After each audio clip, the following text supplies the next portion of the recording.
Getting to know the elements. Objective. Become familiar with families or groups of metals, nonmetals, and semiconductors, and how they are organized on the periodic table by color coding a blank periodic table. Materials, printed periodic table, colored pencil, markers or crayons, reference source, text, internet, i.e., webelements.com, etc. Procedure. Read each set of instructions, color and label your periodic table accordingly. Before you make any marks on the periodic table, consider how you will complete the coloring. You will only get one copy. Before you use a color, ask yourself, will it be too dark to see the print underneath? Choose appropriate shades or darkness. Test the colors before applying them. You will be graded on final appearance and how well you followed instructions. 1.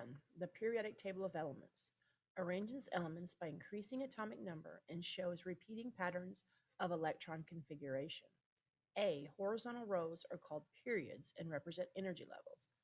Label rows 1 through 7. Don't forget to include the attached block of rows 6 and 7.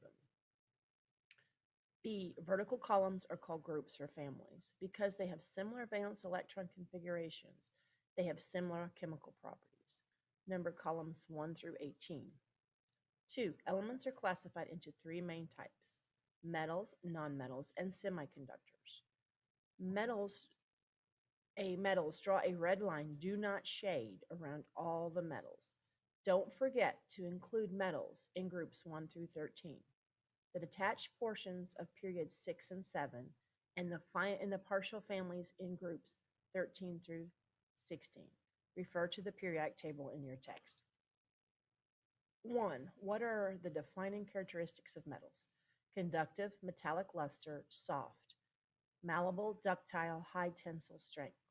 2. Alkali metals belong to group number 1. Color them pink except hydrogen. Leave it white.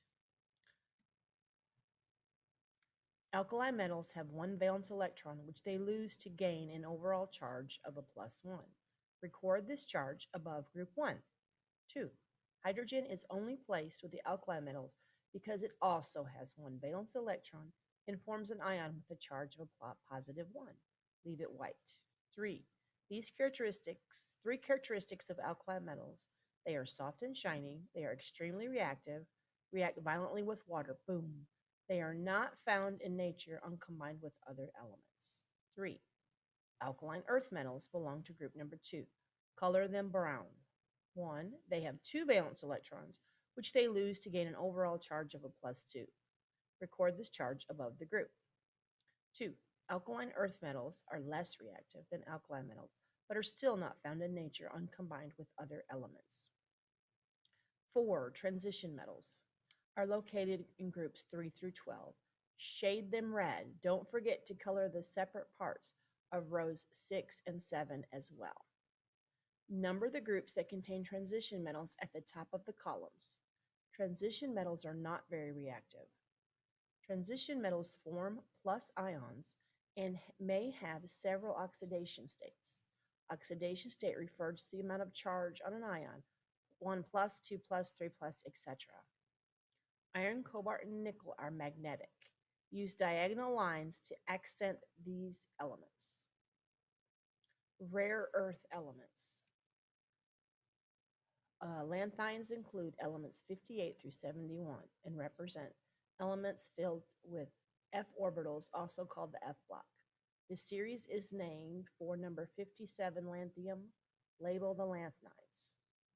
Actinides consist of elements 90 through 103 and represent the F block of period 7. The series is named for number 89 actinium. Label the actinides. 6. Other metals. They are more like nonmetals than alkali metals, yet still possess metallic properties. Color the remaining metals in groups 3 through 16 orange. They're not all metals in these groups, so be careful. 8. Metalloids share properties with metals and nonmetals. They can conduct electricity under certain conditions. Color these semiconductors yellow. These have many applications in computers and electronics. C. Nonmetals. outline the nonmetals in green. Number one, nonmetals are different from metals in that they do not conduct heat or electricity, tend to be brittle or powdery or even gases, gain electrons to form negative ions. 2. Noble gases are in group 18. Color them purple. Noble gases have full outer energy levels, so they are not reactive. 2. These are the only nonmetals that do not form negative ions. 3. Halogens are in group 17. Color them light blue. 1. Halogens have 7 electrons in their outer energy level. They tend to gain 1 electron to fill the level, forming an ion with a negative charge. 2. Halogens are very reactive. 4. Carbon, nitrogen, and oxygen groups have a mix of nonmetals, metalloids, and metals. Color the nonmetals in these groups green. These nonmetals tend to gain electrons to form negative ions. These elements can also form covalent bonds. D. Radioactive and man-made elements. Radioactive elements have unstable nuclei that emit particles and energy. 1. All elements with more than 83 protons are radioactive. Label all the elements that are radioactive with a triangle. It's smaller than the official radioactive symbol. 2. Synthetic elements are man-made. They do not exist naturally in the environment. All elements with an atomic number greater than 92 are synthetic. Label them with the symbol circle and the dot in the middle. 43 Tc and 61 ppm are both synthetic and radioactive. Label them with that symbol also.